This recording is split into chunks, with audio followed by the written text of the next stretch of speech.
कुछ जख्म वक्त के साथ भर तो जाते हैं मगर उनके निशान हमेशा बाकी रहते हैं। मेरी जिंदगी में भी एक ऐसा ही जख्म था जिसे मैंने बरसों तक अपने दिल के सबसे अंधेरे कोने में छुपा कर रखा।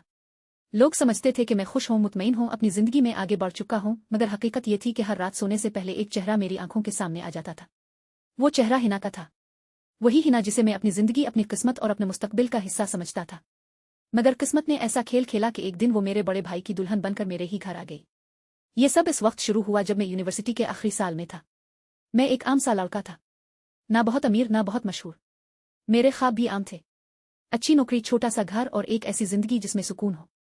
हिना से मेरी पहली मुलाकात यूनिवर्सिटी की लाइब्रेरी में हुई थी। वो एक किताब ढूंढ रही थी और गलती से मेरी मेज के करीब आ गई थी। इस दिन हमारी सिर्फ चंद मिनट बात हुई, मगर न जाने क्यों इसके जाने के बाद भी इसकी आवाज़ मेरे जहन में गूंजती रही। फिर मुलाकातें बढ़ती गईं, पहले लाइब्रेरी में, फिर कैंटीन में, फिर यूनिवर्सिटी के लान में। वो बहुत मुख्तलिफ थी, इसकी बातों में बनावट नहीं थी। वो हंसकर बात करती तो लगता जैसे किसी ने दिल पर फूल रख दिया हो। मुझे एहसास ही नहीं हुआ कि कब दोस्ती मोहब्बत में बदल गई। एक शाम हम यूनिवर्सिटी के बाग में बैठे थे, सूरज गुरूब हो रहा था और हल्की हवा चल रही थी। हिना खामोशी से दूर आसमान को देख रही थी। अचानक इसने पूछा, कभी सोचा है 10 साल बाद हम कहाँ होंगे? मैं मुस्करा दिया, मैंने तो सोच लिया है। वो हंस पड़ी, अच्छा, क्या सोच लिया है? मैंने पहली बार उसकी आंखों में देखकर कहा, जहां भी होगा तुम मेरे साथ होगी। इसकी हंसी रुक गई, इसने नजरें झुका लें और बहुत देर तक कुछ ना बोली। फिर आहिस्ता से कहा, काश ऐसा ही हो। वही दिन था जब मैंने समझ लिया कि मेरी मोहब्बत एकतरफा नहीं थी। अगले 2 साल हमारी जिंदगी के सबसे खूबसूरत साल थे। हमने बेशुमार ख्वाब देखे। मैंने वादा किया कि नौकरी मिलते ही उसके घर रिश्ता भेजूंगा। हिना ने भी कहा कि वो मेरे अलावा किसी और के बारे में सोच भी नहीं सकती। लेकिन इंसान ख्वाब देखता है और किस्मत खामोशी से उन पर हंसती रहती है। यूनिवर्सिटी खत्म होते ही मुझे एक छोटी सी कंपनी में नौकरी मिल गई। तनख्वाह ज्यादा नहीं थी मगर मैं खुश था। मैं जानता था कि शुरुआत मुश्किल होती है, बस चंद साल मेहनत करनी थी, फिर सब ठीक हो जाता। उसी दौरान मेरे बड़े भाई सुलेमान ब्रोनमुख से वापस आए। सुलेमान भाई घर के सबसे कामयाब फर्द थे। अपना कारोबार था, बड़ी गाड़ी थी, शहर में नाम था। उम्मी और अबू उन पर फख्र करते थे। खानदान के हर फैसले में उनकी राय अहम समझी जाती थी। मैं हमेशा उनकी इज्जत करता था। शायद इसीलिए किस्मत का आने वाला वार इतना दर्दनाक साबित हुआ। एक रात घर में गैर मामूली खुशी का माहौल था। उम्मी मुसलसल मुस्करा रही थी, अबू बार बार फोन कर रहे थे। मैं दफ्तर से वापस आया तो सबके चेहरों पर अजीब सी खुशी थी। क्या बात है? मैंने हैरत से पूछा। उम्मी खुशी से बोले, तुम्हारे भाई का रिश्ता तय हो गया है। मैंने फौरन सुलेमान भाई को मुबारकबाद दी। कौन है लड़की? उम्मी ने मुस्कुराते हुए एक तस्वीर मेरी तरफ बढ़ा दी और अगले ही लम्हे मेरी दुनिया रुक गई। तस्वीर में हिना थी, मेरी हिना, मेरी मोहब्बत, मेरी जिंदगी के तमाम ख्वाब। मेरे हाथ कांपने लगे, कमरे की आवाजें धुंधली होने लगे। मुझे लगा जैसे कोई बहुत बड़ा मजाक हो रहा है। मैंने तस्वीर दोबारा देखी। नहीं, मैं गलत नहीं था, वो वाकई हिना थी। इस रात मैं अपने कमरे में बंद हो गया, पूरी रात जागता रहा, बार बार खुद से एक ही सवाल करता रहा, यह कैसे हो सकता है? अगर हिना मुझसे मोहब्बत करती थी तो इसने ये रिश्ता कबूल क्यों किया? अगले दिन मैंने इसे फोन किया।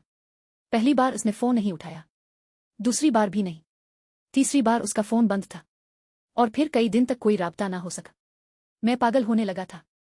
आखिर 1 हफ्ते बाद उसका पैगाम आया, सिर्फ एक जुमला, बराहे करम मुझसे मिल लो। मैं फौरन इस जगह पहुंच गया जहां हम अक्सर मिला करते थे। हिना पहले से वहां मौजूद थी, मगर वो पहले वाली हिना नहीं थी।